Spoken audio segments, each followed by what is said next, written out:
Momentos agradabilíssimos que Deus nos concedeu, aliás, está nos concedendo, de estar na presença dEle aqui nesse lugar, louvando o seu nome com alegria, com liberdade.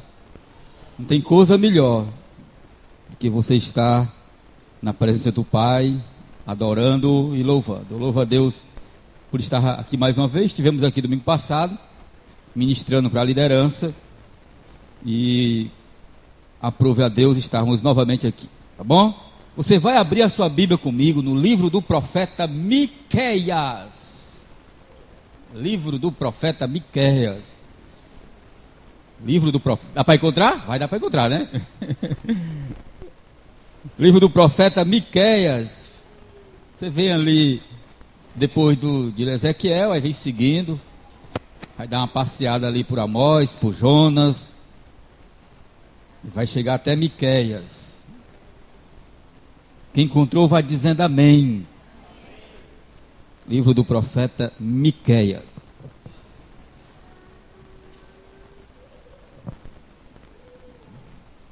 Glória a Deus. Passaram-se 40 dias praticamente do ano de 2015. Está sendo bom esse ano para você? O início de ano está sendo bom?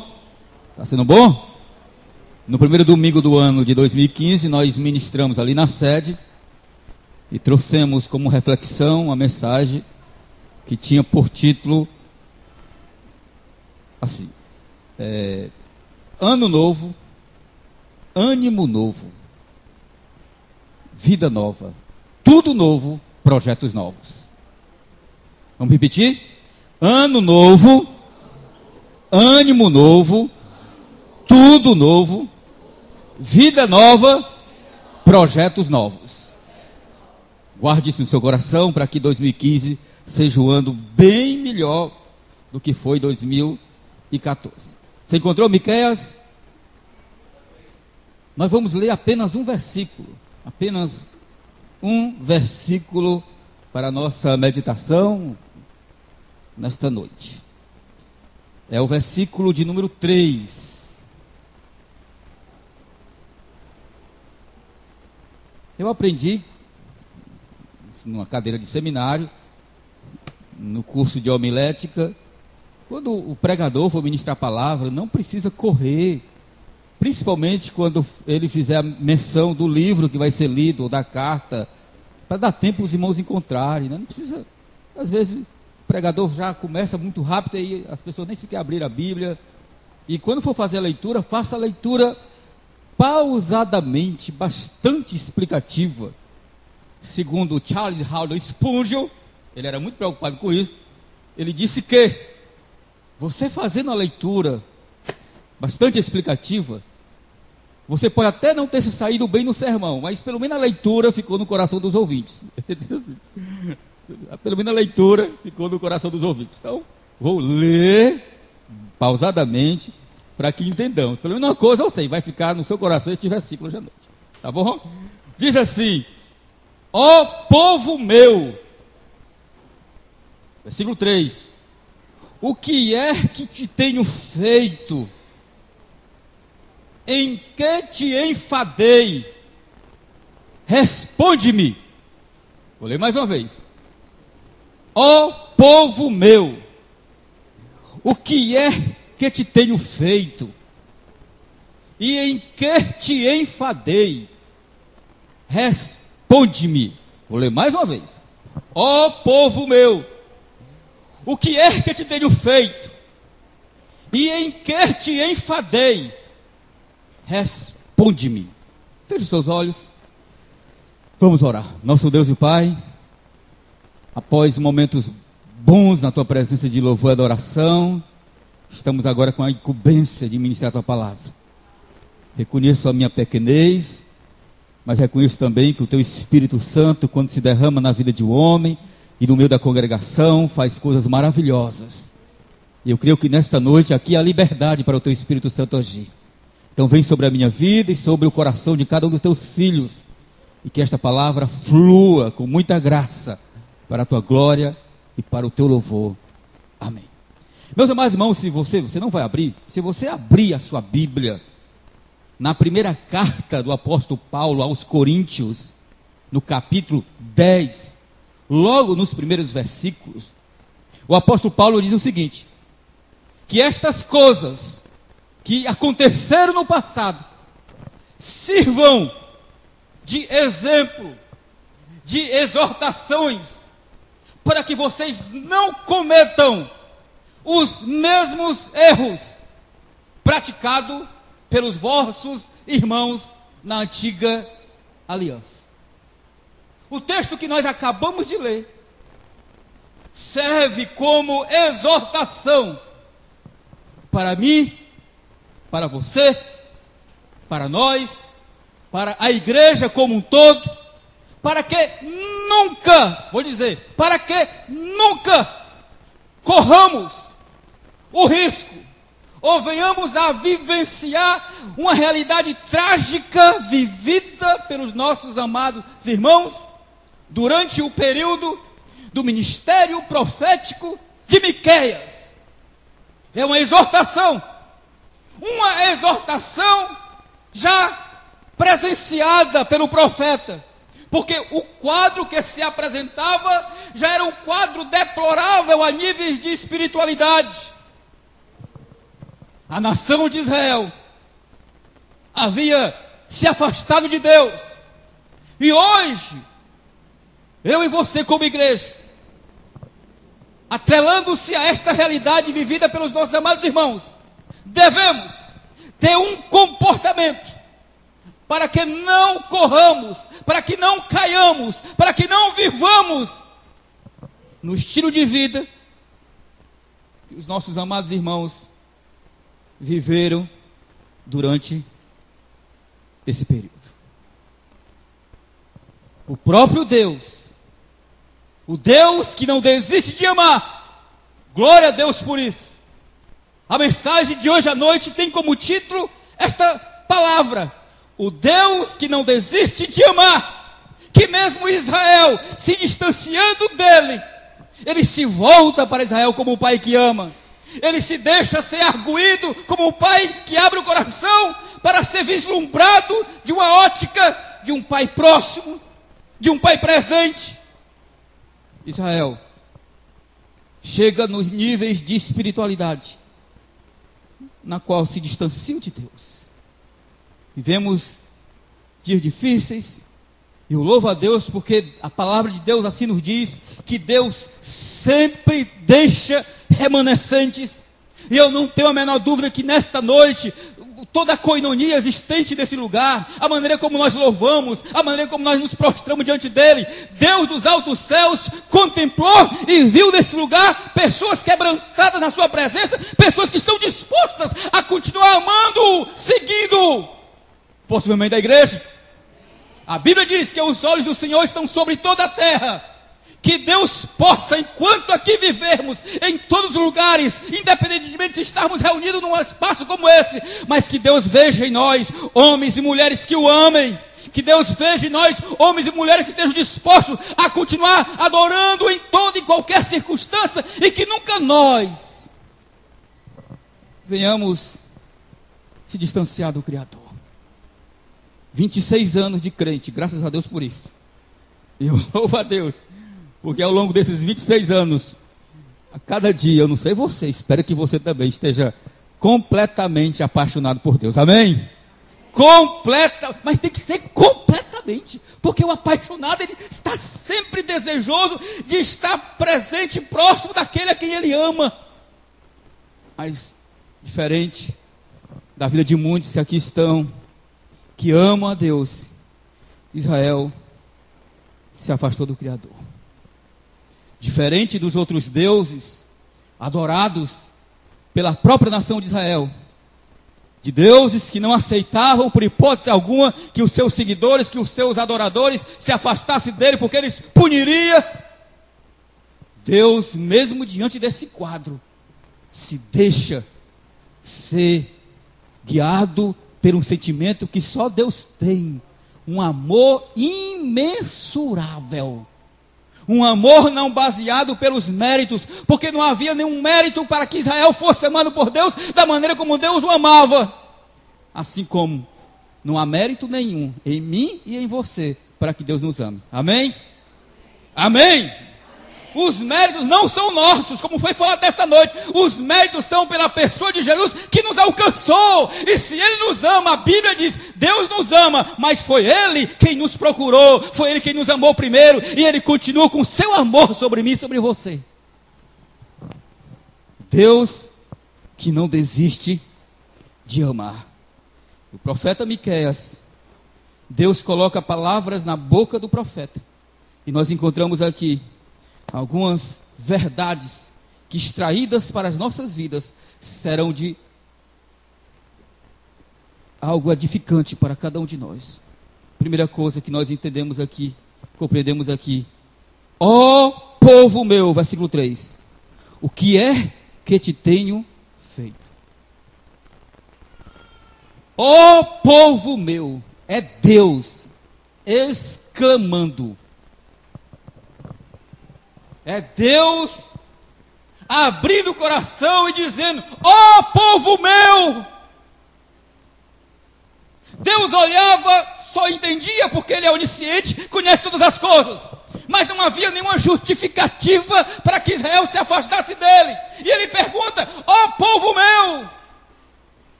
É o grito de tristeza de quem ama. É o grito de lágrimas daquele que se dispõe a amar, daquele que derrama lágrimas.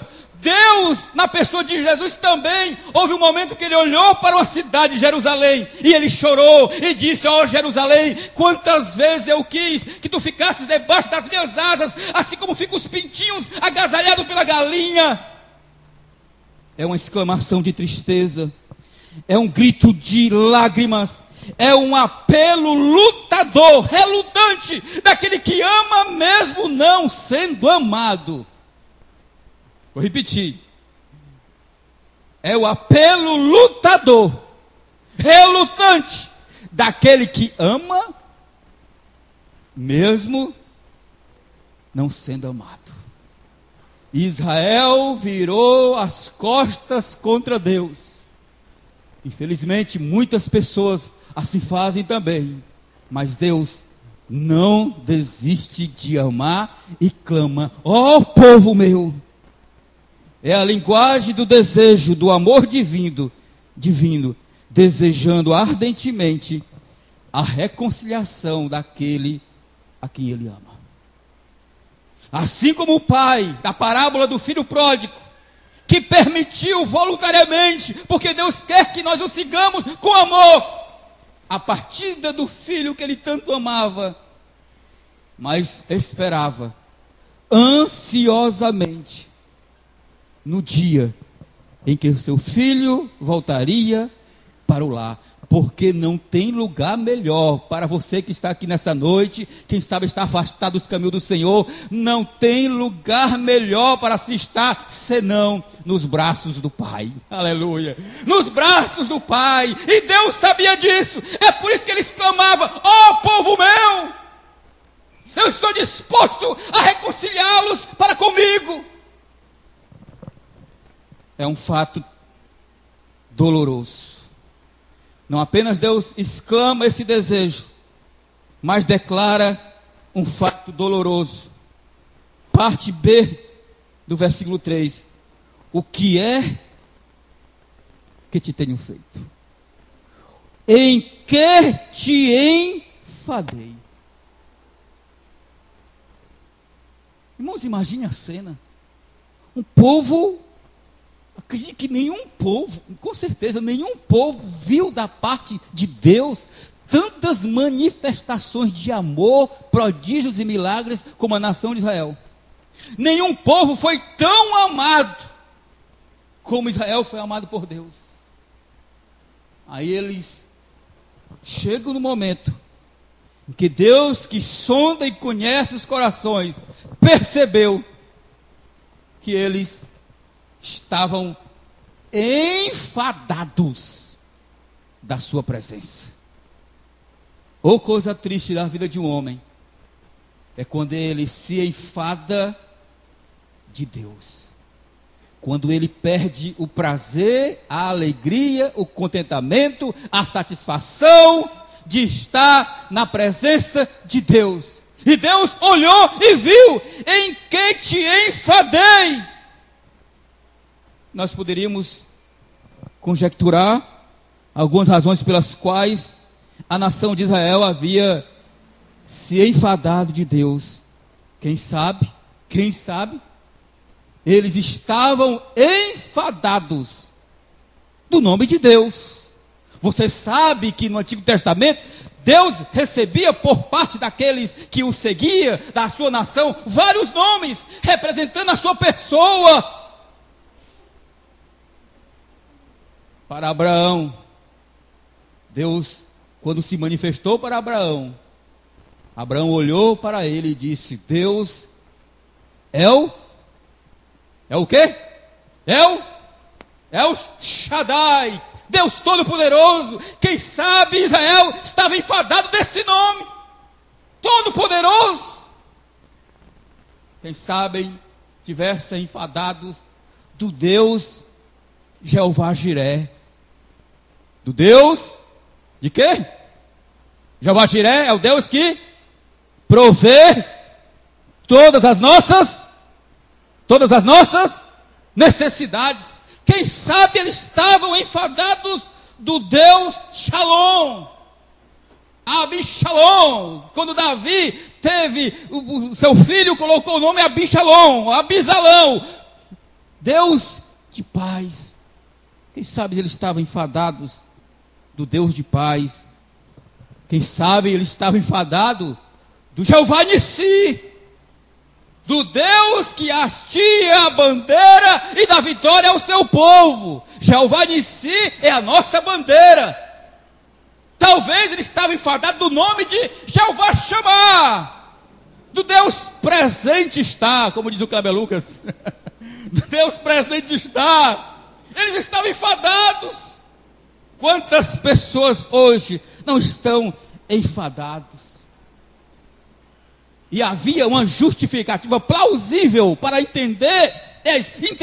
aceitar o porquê Israel não estava mais se curvando ao Deus Yahvé, ao Deus Todo-Poderoso, ao Deus que hasteia a bandeira e dá a vitória, ao Deus que supra a necessidade, mesmo porque naquela época havia dois pretensos deuses que ocuparam o coração da nação de Israel. Era a deusa Estarode, a deusa da sensualidade,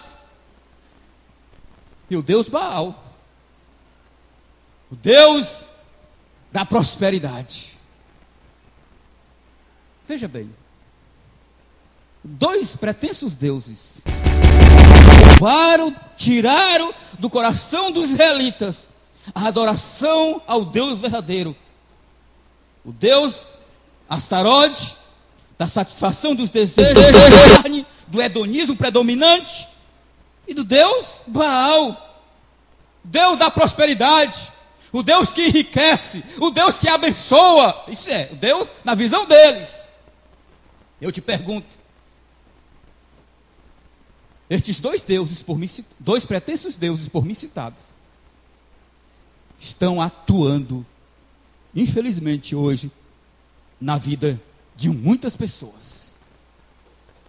Você sabia qual foi a razão que Deus falou para Elias que não choveria durante 3 anos e meio em Israel? Alguém sabe? Porque naquela época, aconselhado pela sua esposa Jezabel, Acabe toda a nação estava adorando a Baal. Porque segundo ele, se as colheitas vindo com fartura, não era Deus Jeová Jiré, mas sim Baal, o Deus da prosperidade, o Deus que mandava chuva, o Deus que regava a terra, o Deus que multiplica as colheitas. Se tem uma coisa que Deus não permite, Ele não divide a sua glória com ninguém. Aí Deus fala pela boca do profeta Elias, diz para Acabe que durante 3 anos e meio não haverá chuva sobre Israel, para mostrar para os israelitas que quem manda chuva é Deus. Amém? quem manda bênção sobre a minha vida, sobre a sua vida, é Deus, o verdadeiro Deus. Tanto é que no grande confronto de Elias e os profetas de Baal, quem foi que venceu a batalha? Quem foi que venceu? Os profetas de Baal clamaram e Deus e os deuses dele não respondeu. Mas quando Elias clamou, Deus respondeu. E a Bíblia diz que todos declararam que só o Senhor Deus. Poucos minutos depois, Elias ordena que o seu servo, que o seu auxiliar, que o seu co-pastor, que aquele que estava ao lado dele, que o seu discípulo, ele olhasse para ver se ele via alguma coisa que manifestasse o mover de Deus derramando chuva sobre os altos céus. O jovem foi, olhou e veio com a resposta: eu vejo uma pequena mão, como se fosse a mão de um homem. E Elias entendeu: fala para Acabe que ele toma os carros e vá para casa, porque vai vir chuva sobre Israel.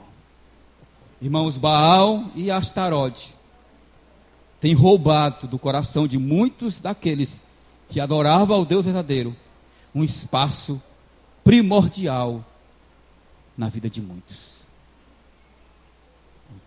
Essa realidade, infelizmente, tem sido vivenciada por muito. Quem sabe, eles não estavam apenas enfadados do nome de Deus, mas quem sabe, enfadados do templo.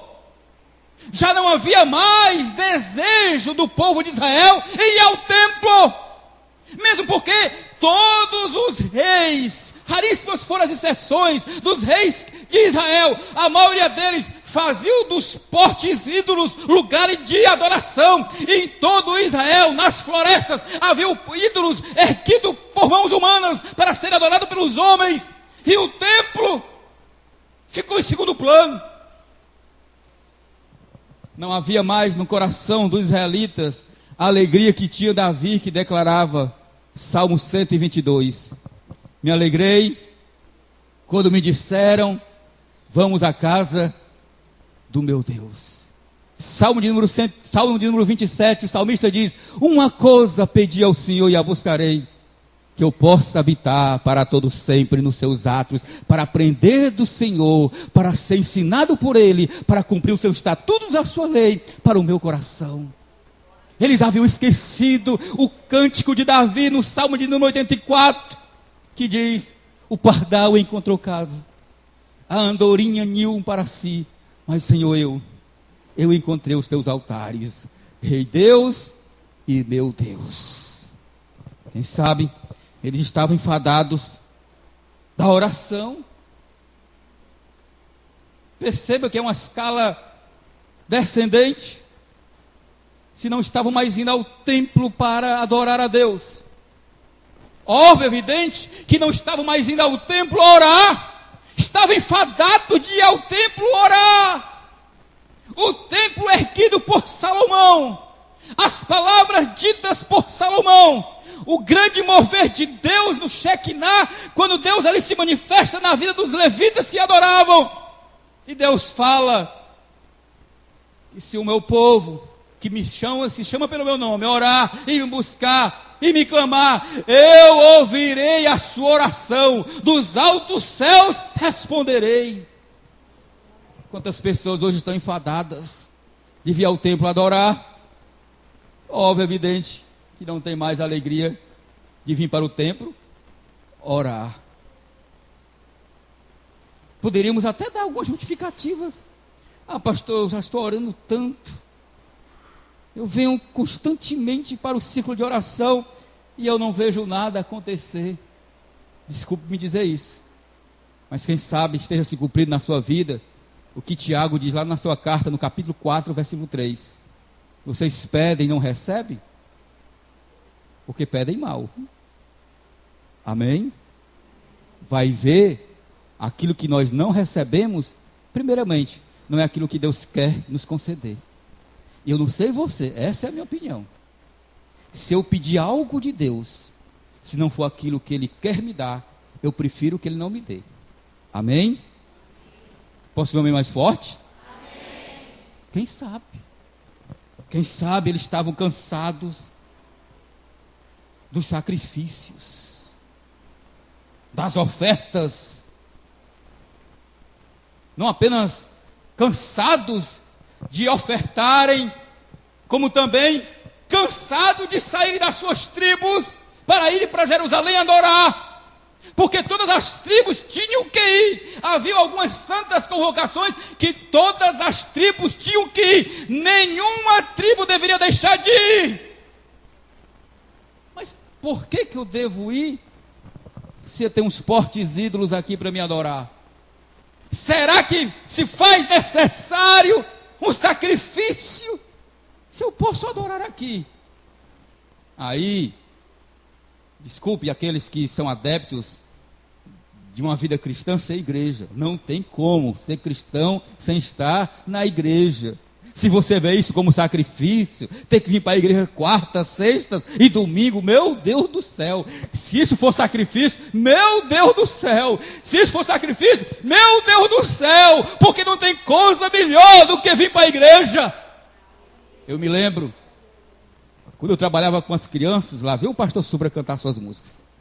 As criancinhas tinham um cântico que dizia assim: como é bom ser um crente, como é bom, amém. Como é bom ser um crente e ir para a igreja, amém. Segunda, terça, quarta, quinta, sexta, sábado, domingo, todo dia, amém.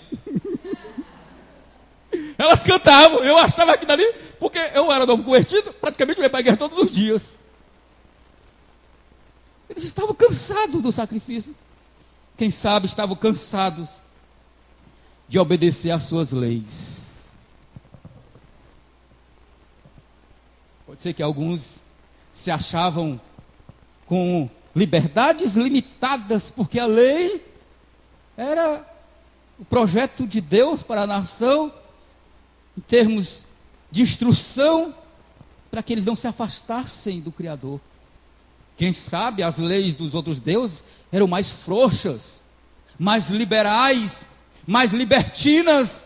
Por que eu devo me voltar para esse Deus que limita a minha liberdade? Desde quando, irmãos? Que o cristão é o povo que tem mais liberdade que você não possa nem imaginar. Uma liberdade que agrada a Deus. Agora, o bom conselho do apóstolo Paulo: todas as coisas me são, mas eu não vou me deixar dominar por nenhuma delas. Não vamos adorar esse Deus, estamos enfadados. Ele restringe a nossa liberdade. Eu lembro-me, quando eu não era crente, estava visitando a igreja, eu jogava de bola no time de futebol, era o camisa 10, rapaz. E meus amigos diziam que eles estavam sabendo que eu ia para a igreja, estava indo para a igreja. Mas Supra, tu vai ser crente? Tu não vai poder mais jogar no São João del Rei da Barra do Ceará, pensa. E outra coisa, Supra, tu vai ser crente, e o ferrinho? Aí eu, rapaz, é mesmo, né? Porque ser crente, deixar o ferrinho, ser crente, deixar de jogar bola. Só que não é bem assim, né? Pode torcer ferrinho? Pode, né? Deus nos ensina na sua palavra, irmãos, que o caminho de Deus é perfeito. A sua palavra é poder, ela é luz para todos aqueles que nele confiam. A palavra de Deus é lâmpada para os meus pés, é luz para mim. A palavra de Deus nos dá a certeza de que servir a Deus não é pesaroso. Não é pesaroso servir a Deus. Contanto que, como diz o apóstolo Paulo na carta aos Gálatas, capítulo 5, não devemos aproveitar a liberdade para vivermos outra vez como escravos. Devemos sim aproveitar a liberdade, contanto que a liberdade esteja pautada no que está aqui na palavra. Se você quer viver uma liberdade que não está na palavra, caia fora, antes que seja tarde demais. Quem sabe ele estava enfadado das promessas que não haviam se cumprido. E tem muitas pessoas assim. Graças a Deus que o Ministério Kairos, na pessoa do pastor presidente e o pastor Wagner, é por isso que nós nos identificamos muito. Ele compreende da mesma maneira como eu compreendo. Eu conheço muitos amigos meus que abandonaram a fé, porque foram para Deus movidos pelas promessas de ficar rico. e por não terem ficado ricos, se enfadaram das promessas, porque elas não se cumpriram. Uma coisa eu sei, rico com certeza não ficaremos, mas com certeza Deus vai suprir todas as nossas necessidades. Dia após dia, a sua boa mão vai estar sobre mim, e eu e você diremos como o apóstolo Paulo: posso todas as coisas naquele que me fortalece, porque eu sei andar, tanto na abundância quanto na escassez, porque Deus é aquele que supre todas as minhas necessidades. Eu ando diante dele porque creio que a fonte pode jorrar a qualquer momento. Glória a Deus por isso. Eu ando diante dele porque eu sei que a rocha pode brotar água. Mas como é que pode de uma rocha brotar água? Me explique. Não tem explicação. É só uma questão de fé. Aí Deus vê o quadro e faz uma pergunta: em que te enfadei? Que amor extraordinário é esse, irmãos? É o próprio Deus se deixando ser julgado. Em que te enfadei? E eu quero lançar para você uma pergunta: que ato singular de Deus poderia induzir-nos a abandonar o seu caminho? O que Deus fez para Israel, para que o mesmo se enfadasse dele e se afastasse dele? O que é que Deus pode fazer na minha vida, na sua vida, a ponto de eu não mais querer estar diante dele, me enfadar na sua presença? Eu lhe pergunto: Deus tem sido injusto para você? Deus tem sido injusto? Não, pastor, eu vou deixar Deus porque Deus é injusto comigo. Deus tem sido injusto com você? Tem sido injusto? Você teria coragem de chegar diante de Deus e apontar o dedo diante dele: tu és injusto? Você teria coragem de dizer? Deus está sendo injusto para você? Deus não está exercendo misericórdia sobre a sua vida a ponto de você deixar de segui-lo? As misericórdias se renovaram hoje na sua vida pela manhã? As misericórdias do Senhor são a causa de não sermos consumidos, porque as suas misericórdias se renovam todas as manhãs. Que dia vai ser amanhã? Amanhã 8 ou 9? 9. Eu posso, pelo menos no plano físico, devo depois daqui para minha casa, dormir, e por volta de 5:30 da manhã eu me acordo, e eu não tenho a menor dúvida que mais um dia Deus está me dando para me viver na presença dele. Deus tem sido injusto para você a ponto de você olhar para ele e dizer: Senhor, tu não tens sido um Deus perdoador, tu não me perdoou. Eu sabia que o inimigo, ele tem lançado isso na mente de muitos crentes, dizendo que Deus não lhe perdoou. Deus não apenas nos perdoou, mas lançou no mar do esquecimento os nossos pecados. Ainda colocou uma placazinha lá: proibido pescar. Colocou a placa. Colocou a placa: proibido pescar. Que te tenham feito? Que tipo de testemunho poderíamos apresentar contra Deus? Senhor, tu não ouve as nossas orações. Você que pensa, minha filha, eu estou ouvindo. Calma. Quantos dos que estão aqui, depois de anos de oração, receberam de Deus a resposta, hein? Eu sou um. Ah, pastor, mas eu ainda não recebi. Um bom conselho: espera. E se tardar, espera só mais um pouquinho. Não há nada que possamos testemunhar contra Deus que seja sempre Deus verdadeiro e o homem falho. Não há nada. Não há nada. Que resposta poderíamos dar a Deus diante das expressões citadas pelo profeta Miqueias? Vamos ao capítulo 8. Capítulo 7, melhor dizendo. E concluo aqui. Capítulo 7. Que resposta daríamos a Deus? O que diz aí? Capítulo 7, versículo 18. Esta deve ser a resposta que eu e você devemos dar para Deus. Quando Deus nos perguntar o que Ele fez para que nós nos enfadássemos dele, que testemunho nós poderíamos lançar contra Ele? Não há. A resposta é esta: quem é Deus? Quem é Deus? Semelhante a ti, que perdoa as iniquidades e te esqueces da transgressão do restante da tua herança. Não há. Fica de pé em nome de Jesus. Se coloque de pé em nome de Jesus. Convido aqui os levitas, os músicos.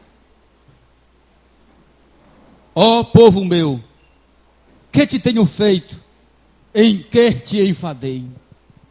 Pergunte assim para o seu irmão: meu irmão, pergunte para ele: meu irmão, você está enfadado de Deus? Se enfadou de Deus? Como poderíamos nós se enfadar de Deus? Porque não há Deus semelhante a Ele. Ele é Deus no céu, na terra, debaixo da terra. Ele é fiel, é justo. Ele me ama. Mesmo quando as minhas atitudes são dignas da sua reprovação, Ele me ama. Ele me perdoa. Mesmo quando eu machuco o seu coração. Em nada, Deus, em nada temos a dizer contra ti. Curva a sua cabeça. Pode ministrar um canto, Mateus. Queria que você fechasse seus olhos nesse momento, colocasse a mão no seu coração. Como eu falei no início, a palavra de hoje não é apenas para aqueles que estão nessa situação de distância de Deus, mas é um alerta, irmãos, para que nós não corramos o risco, como disse o apóstolo Paulo aos Coríntios, que as coisas que aconteceram no passado sirvam de exemplo, que nenhum pretenso Deus que opera no mundo de hoje, Deus que promete prazer, mas no final de tudo é desgraça e miséria, nenhum Deus que promete a bênção, independentemente dos meios pelos quais eu o busco. Aleluias. Glória a Deus. E comece a orar. E peça a Deus perdão por alguma coisa que você o entristeceu, por algum desejo que estava querendo brotar em teu coração. E diga para Deus: Senhor, não há outro Deus além de ti. É na tua casa que eu encontro prazer, não é outro lugar. Aleluias. Glória a Deus. Pode ser correrei para ti. Ele reina, Senhor. Aleluias. Aleluia, Deus. Glória a Deus. Correrei para ti, meu Senhor, minha alma anseia por ti. É isso que Deus espera de mim e de você, meu irmão.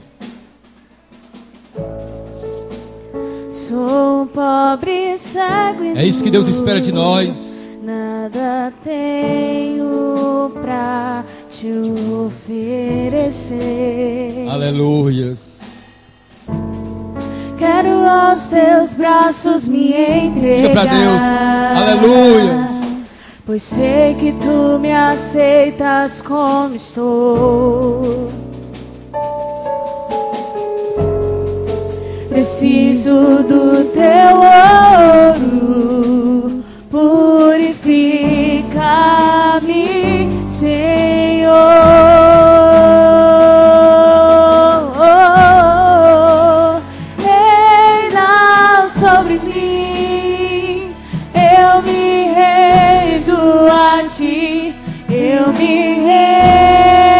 Deus reinar sobre a tua vida. Diga para Ele que não há outro Deus. Não há outro Deus na qual você se curva. Espero e anseio por ti.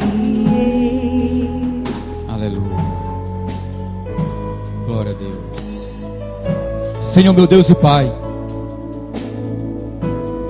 a palavra que Tu enviaste esta noite para esta comunidade, para a igreja, era esta, Senhor. Um alerta para nós, que vivemos momentos difíceis na vida, e somos tentados a Te abandonar. O diabo tem insistido, tem investido, tem colocado diante de nós portas para adentrarmos, tem aberto caminhos para andarmos, mas sabemos, ó Deus, que estas portas e estes caminhos nos conduzem à morte, porque não há outro Deus na qual devemos nos curvar, adorar, nos render, andar na presença, senão a Ti, Senhor.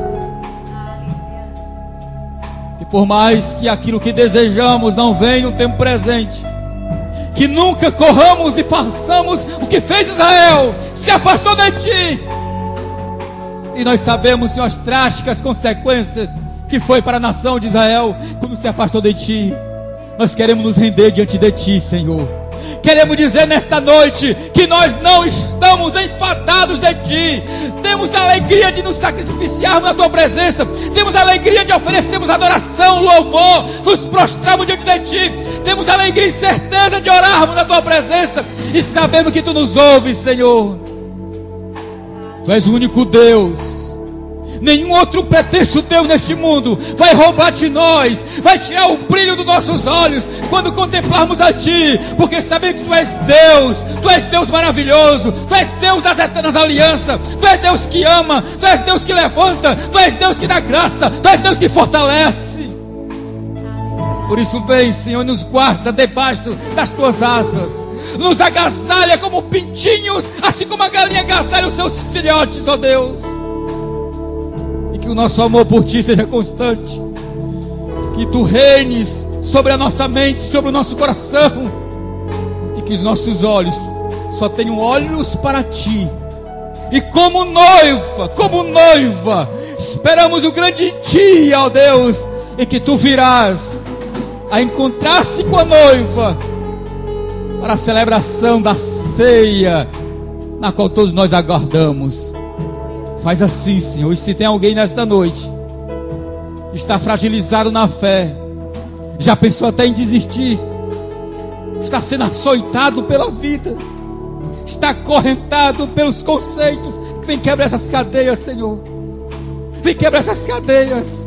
Vem tirar do coração deste homem, desta mulher, estas mensagens que estão ferindo e estão machucando. Que ele possa olhar para Ti, porque Tu és o Deus de toda providência, Tu és a fonte de todas as coisas. Esperamos em Ti, que esta mulher entenda que Tu estás trabalhando.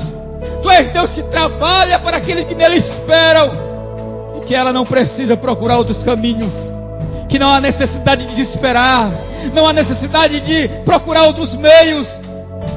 E que este homem, Senhor, que entrou aqui aflito, preocupado quanto ao amanhã, não sabe mais o que fazer diante da situação na qual ele está inserido, coloque esperança no coração deste homem, Senhor. Coloca fé no coração deste homem, ó Deus, e abre o seu entendimento, que esta palavra possa ter entrado neste coração, que ele possa ter entendido que Tu és Deus que ouve as orações, que se Israel se afastou, é porque não honrou a Ti como Deus, mas ele vai continuar Te honrando, Senhor. Nós iremos continuar Te honrando, nós iremos continuar vindo na Tua casa, louvando o Teu nome, oferecendo a Ti sacrifício de louvor, e no Teu tempo, no Kairós de Deus, declararemos como Tu falaste ao profeta Miqueias: não há Deus semelhante a Ti. Não há Deus semelhante a Ti. Tu és Deus que exalta, Tu és o Deus que levanta, Tu és o Deus que faz com que vivamos em família, para a glória do Teu nome, em nome de Jesus. Você pode aplaudir o Senhor por isso? Você pode assentar-se. Você pode assentar-se. Eu não poderia deixar